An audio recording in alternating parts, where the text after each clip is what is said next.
Yeah, next standard inverse trigonometric function is tan inverse of x. So its standard values like tan inverse of 0. To tell me which angle gives 0. Yes, tan 0 is 0. Therefore, tan inverse of 0 is also equal to 0. The next function or next value is tan inverse of 1 by root 3. Tell me what is the angle which gives 1 by root 3 full tan? 30 degree. So therefore, tan inverse of 1 by root 3 is equal to 30 degree or pi by 6. Next value, tan inverse of 1. Tan of angle is 1. Which angle? Yes, pi by 4. So tan inverse of 1 is equal to pi by 4. So remember these values. Tan inverse of 0 is equal to 0. Tan inverse of 1 by root 3 is equal to 30 degree. And tan inverse of 1 is equal to pi by 4. Yes, next. Tell me which angle gives root 3 for tan. It is pi by 3, 60 degree. Therefore, tan inverse of 1 by root 3 is equal to pi by 3. So remember this standard value also. And the last one, yes, for which angle tan is not defined? Yes, answer is pi by 2. For pi by 2 it is not defined or does not exist. Actually this format is not right, but still for the PU level we consider tan inverse of infinity as pi by 2. So remember tan inverse of infinity is equal to pi by 2. So remember these values. Tan inverse of 0 is equal to 0. Tan inverse of 1 by root 3 is equal to 30 degree. Tan inverse of 1 is equal to pi by 4. Tan inverse of 1 by root 3 is equal to pi by 3. Tan inverse of infinity is equal to pi by 2. So first three, the inverse trigonometric functions values you should remember, that is sin inverse of x, cos inverse of x, tan inverse of x. Remaining three is same as that of first three. So I am not going to explain about that. So next I am going to teach you something different, which is important, properties of inverse trigonometric functions. So there are 4-5 different set of properties, in which the first set, that is sin inverse of 1 by x is equal to cosecant inverse of x. The first one, sin inverse of 1 by x is equal to cosecant inverse of x. You take cosecant inverse of x is equal to y. This implies, you can write this as a x is equal to cosecant y. Cosecant y can be written as 1 by sin y. So this implies sin y is equal to x. So this implies y is equal to sin inverse of x. So this is a proof of sin inverse of 1 by x is equal to cosecant inverse of x. This is an important proof you may get for 2 marks, okay, in board exams. So remember, sin inverse of 1 by x is equal to cosecant inverse of x. To prove this, you take any left hand side or right hand side. Here I took the right hand side is equal to y. Just use a basic procedure. You will get the proof like this. Important proof, remember, and it will be for 2 marks. Similarly, we can prove this. I am not going to write the proof, but similarly you can prove, okay, the second one as same as that of first one.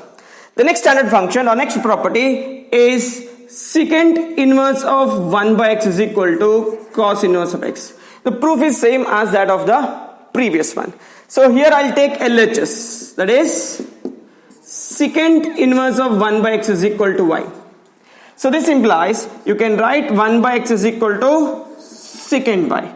So 1 by x is equal to secant y is nothing but 1 by cos y. So this implies cos y is equal to x. So this implies y is equal to cos inverse of x. Hence this is a proof of the second one. As I told, the above one is important for 2 marks. The next one is also important for 2 marks. See, if you prove the second one is same as that of the first one, so I am proving one of these two statements. So here I proved the second result, remember. Similarly, you can prove the first one. Either take LHS or take RHS as a y, use a basic property, it will be done. The last one, simple, very simple as usual, okay. Take here the first statement.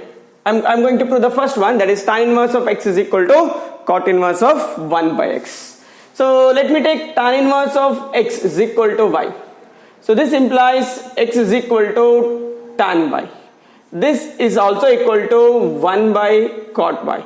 So this implies cot y is equal to 1 by x. This implies y is equal to cot inverse of 1 by x. Again, the first statement is proved here. So all these three are very important to mark proof. So this is the first three property.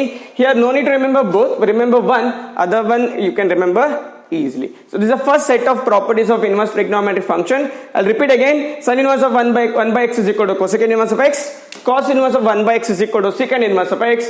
Tan inverse of 1 by x is equal to cot inverse of x, or vice versa, in both ways true. Okay, yeah, these are the first set. The next set proof statements are like here, with no need to prove all these statements. Just remember, very important, its domain. Yeah, in which first one, sin inverse of sin x is equal to x. Yeah, it look like it cancel here. Yeah, you can imagine how you can understand like that only, not an issue. When you can cancel, it's not possible to cancel every time. You can cancel only if x is between minus pi by 2 to plus pi by 2. Only if x is between minus pi by 2 plus pi by 2. See, for example, I'll write here sin inverse of sin 120 degree. You cannot use here this property. You can't write this is equal to 120 degree. It is not equal to 120 degree. The reason is this 120 degree is not in this range. So it looks like cancel, and as I told you can understand like that only. But when you cancel, be careful, x must be between minus pi by 2 to plus pi by 2. Please remember that, it's very important. Every time you cannot cancel. One example I wrote here where you cannot cancel. Remember that. Next, cos inverse of cos x is equal to x. Again, you can merge these two to get x, but with the restriction x belongs to 0 to pi. If x is beyond 180 degree, you cannot use this property. If x is less than 0, you cannot use this property. The last one, tan inverse of tan x is equal to x. Again, these two terms get cancelled. You will get x only if x is between minus pi by 2 to plus pi by 2. Very useful results. Remember, no need to prove, okay, but it's very, very useful in problem purpose. So sin inverse of sin x is equal to x, cos inverse of cos x is equal to x, tan inverse of tan x is equal to x. Almost the next set is same as that of the second set. You can observe carefully, but here outside function is sin inverse, here outside function is trigonometric function, sine function.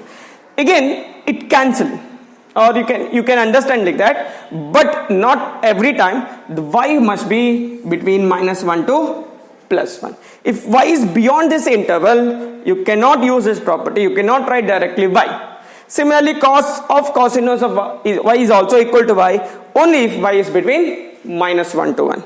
Tan inverse of y is equal to y. Here minus infinity to plus infinity means there is no restriction, because minus infinity to plus infinity represent a real number system. Every real number you can use. For every value of y, you can use this property. Again, these two sets are very useful in problems. Proof are not required. Thank you.